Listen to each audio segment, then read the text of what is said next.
जय जगन्नाथ सांग मैंने स्वर्णांजलि कुकिंग चैनल को आपण मान को स्वागत। एमितिका सुजी केक रेसिपी देखापी आम वीडियो को निहाती भाव में गोटे लाइक करंतु आउ जो मैंने नुआ नुआ आसचंती से माने आम चैनल को सब्सक्राइब करंतु। तो एबे सुजी केक रेसिपी वीडियोटी आपण माने कंटिन्यू करंतु। ग्राइंडिंग जार रे गोटे गिना सुजी दबा।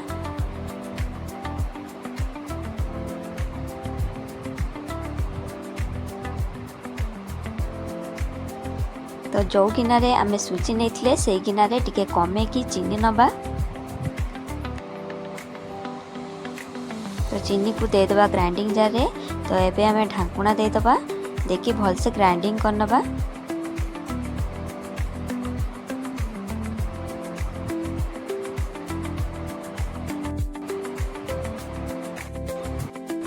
तो एबे ग्राइंडिंग हो गला। तो बेला को काढ़ी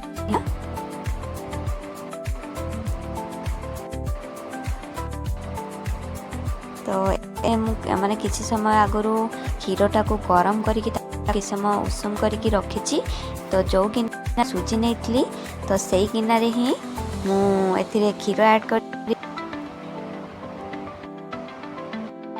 क्षीर को देदबा। एको किसी समय भल गोले एथिरे किछि लूण देदबा आ किछि विनेगर दबा। तो किछि ढांकुड़े की रखबा। तो एबे गैस फ्लेम को ऑन करवा।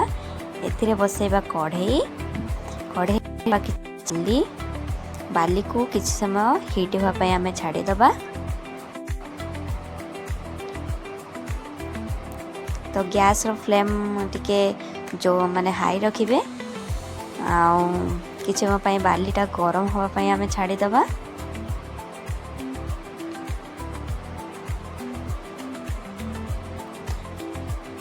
तो एथिरे बाली गरम हो आसलानी। तो एथिरे आमे स्टैंड बसई दबा गोटे।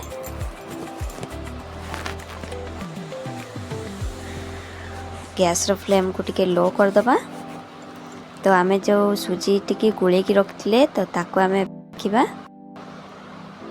तो सुजी टिचे रखिले गुले की तो एठी तो संग माने बहलिया भी हेछि एटा।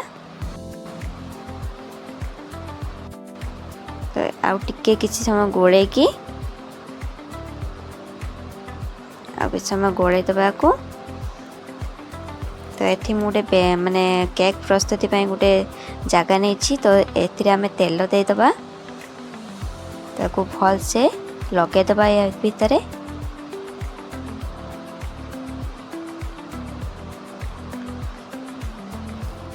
देखंतु एथिरे मु लगे देछि। तो तापरे आमे किछि चेरी दे दबा एथिरे। तो तले चेरी देकी भल से सजे दबा।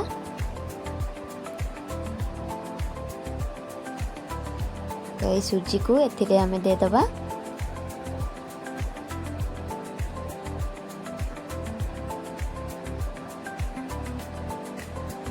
तले जेमती आमे चेरी देइचंदी से बेले ऊपर आमे चेरी देकी भल से गार्निशिंग कर दबा को भल से सजे दबा।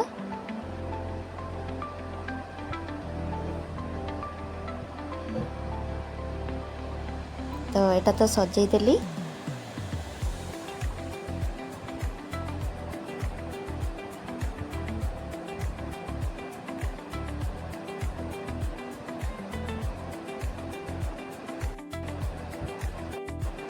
तो एटा तो एबे सजे देली।